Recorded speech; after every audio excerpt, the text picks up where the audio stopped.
assumptions kills the reality. Oh no no no, assumptions kill the reality. assumptions क्योंकि एक plural है word तो इसके साथ लगेगा kill. Okay, that is singular. तो assumptions kill the reality. Okay, now come in the present. Okay, तो मैं बात कर रही थी कि assumptions यानी कि कहानियाँ, आपके जो पूर्वाग्रह होते हैं, that is making stories and anything which you imagine, यानी कि काल्पनिक चीज़ें, किसी भी बात को लेकर के, किसी भी सब्जेक्ट मैटर को लेकर के आप जो कहानियाँ गढ़ते रहते हैं, मन में विचार चलाते रहते हैं, वो अक्सर जो सच्चाई रहता है उसे मार देता है. तो आज हम लोग बात करेंगे जीवन के स्रोत के बारे में. Okay, what is the ultimate source of life in this universe? Okay, the ultimate source of life is mother nature, यानी कि माँ प्रकृति. और फिर जब माँ शब्द आता है तो ये धरती के साथ साथ जितनी भी माएँ होते हैं, B it the females of human being और अदर ऑर्गेनिजम्स, यानी कि बर्ड्स हो गए, रेप्टाइल्स हो गए, रेप्टाइल्स यानी कि स्नेक्स, देन आफ्टर एव्स मतलब कि बर्ड्स, और मछलियाँ हो गई, जितनी भी फीमेल्स है, that is all the basic fundamental source of life, from where the life begins, the creation of life. And every mother contributes to run this whole universe by continuing that cycle. Today I have this flower, जिसे कि कहा जाता है माता का योनि पुष्प. It actually looks similar to that womb. बिल्कुल उसी की तरह दिखता है और ये आपका स्पेशली माता जी के पूजन में काम आता है. Being a student revolving around the stories, यानी कि कुछ स्टोरीज तो आप घरों में सुनते हैं इसी सोर्स ऑफ लाइफ के बारे में, और कुछ चीज़ें होते हैं जो आप विज्ञान में पढ़ते हैं, मतलब कि अध्यात्म अपनी दृष्टिकोण भी रखता है, शास्त्र अपनी दृष्टिकोण रखते हैं इसके बारे में, और जो साइंस रहता है, विज्ञान रहता है और दर्शन रहता है, वो अपना दृष्टिकोण रखते हैं. और किस तरीके से सामाजिक विज्ञान ये कहता है कि आप द सोर्स ऑफ लाइफ के बारे में बात अगर खुली तौर पे करेंगे तो समाज में, क्योंकि समाज में आपके 50% पुरुष हैं और 50% महिला वर्ग है, तो इसलिए वो कहता है कि केवल ये बातें सीमित होनी चाहिए महिला वर्ग के साथ. जी, लेकिन क्या सीमित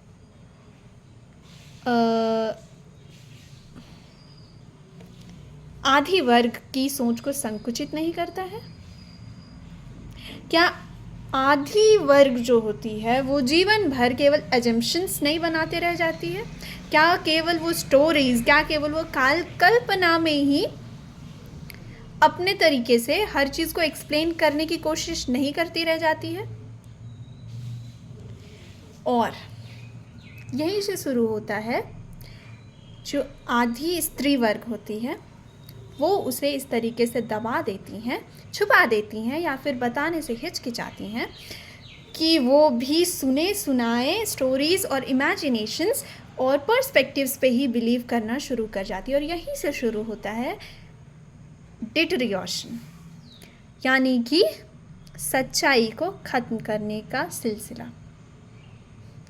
तो जी हाँ, एल्बर्ट आइंस्टाइन का कहना है कि science without religion is lame and religion without science is blind, यानी कि विज्ञान अध्यात्म के बिना लंगड़ा है और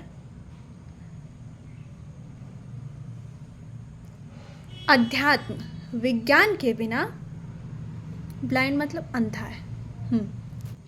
ठीक उसी तरीके से अगर प्रकृति में कोई भी वस्तु है तो उस पर ज्ञान दोनों पक्षों को समान रूप से समझ में आना चाहिए, फिर भले वो इसके बारे में हो या फिर इस शार्पनर के बारे में हो. जिस तरीके से हम शार्पनर के बारे में बात करते हैं निष्पक्ष तौर पे कि ये एक शार्पनर है, इसे पेंसिल छीलने के काम आता है, बिना ये देखे हुए हम इस पे बात करते हैं कि भाई ये एजुकेशन के सेक्टर में किस तरीके से हेल्प करता है, बच्चे को शिक्षा देने में, प्राथमिक शिक्षा के वक्त पे किस तरीके से पेंसिल छीलने के काम आता है।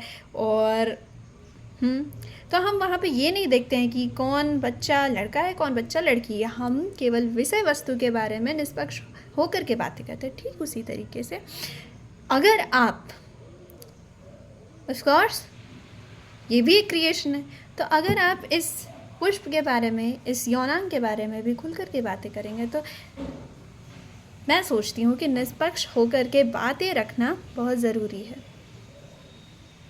और जो ग्रहण करेंगे उससे भी उम्मीद करती हूँ कि वो निष्पक्ष होकर के ग्रहण करें।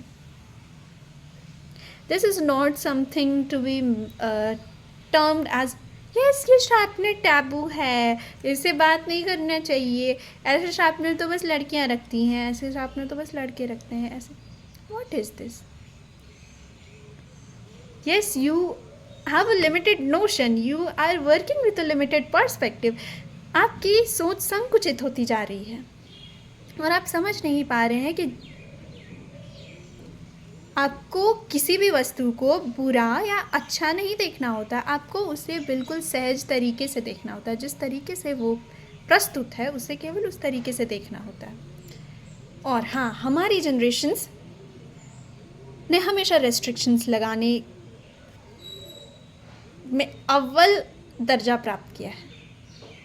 ये मत करो, वो मत करो, ऐसे मत करो, वैसे मतलब कि क्या भाई, बच्चों का बताओ तो सही कि ऐसा क्यों नहीं करना चाहिए। अब बच्चे इतने थे तो उस समय आप बोलते थे, डांटते थे कि हाँ मत करो, हाँ वहाँ तक समझ में आता। पर बच्चे जब बड़े हो रहे हैं तो बड़े होने के बाद शायद उन्हें ये पता होना चाहिए कि the packet of sanitary napkin is not a packet of bread. And touching pickles, फिर going to temples, then touching newborn baby, isolation,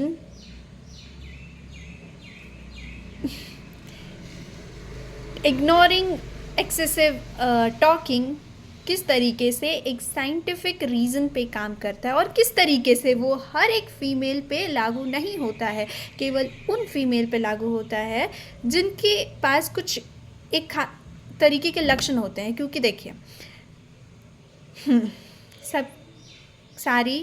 सबके फिजियोलॉजी, सबके बॉडी में थोड़ा कहीं ना कहीं तो वर्किंग प्रिंसिपल में डिफरेंस होता है और उसके हिसाब से हर एक स्त्री के साथ उसका ऋतुमती होने का वक्त भी डिफरेंट होता है और उसके साथ जुड़ी हुई जो रेजिमे होती है वो भी उसके साथ डिफ़र कर जाती हैं। तो यस, हर एक स्त्री को अपने ऋतुचर्या के लिए पर्सनली डॉक्टर को, पर्सनली आयुर्वेदिक डॉक्टर को, या फिर आप जो अभी मॉडर्न डॉक्टर्स हैं उससे कंसल्टेशन ज़रूरी होता है। You can take as a whole कि all women should not visit temple, all women should not eat pickles during this time. No, you can't say like that. It just एक rough sketch दे दिया गया है, तो उसे पहले आपको खुद में, मतलब खुद के साथ एक्सपेरिमेंट करना पड़ता है। उसके बाद ही आपको समझ में पता चलता है कि कौन सा रूल्स आपके लिए सही है और कौन सा किस हद तक आपके लिए गलत है, कौन आपके हेल्थ को इफ़ेक्ट कर रहा है और कौन सा नहीं। So this is part 1 video. Next part we will cover with the rules and its scientific reasons. Okay.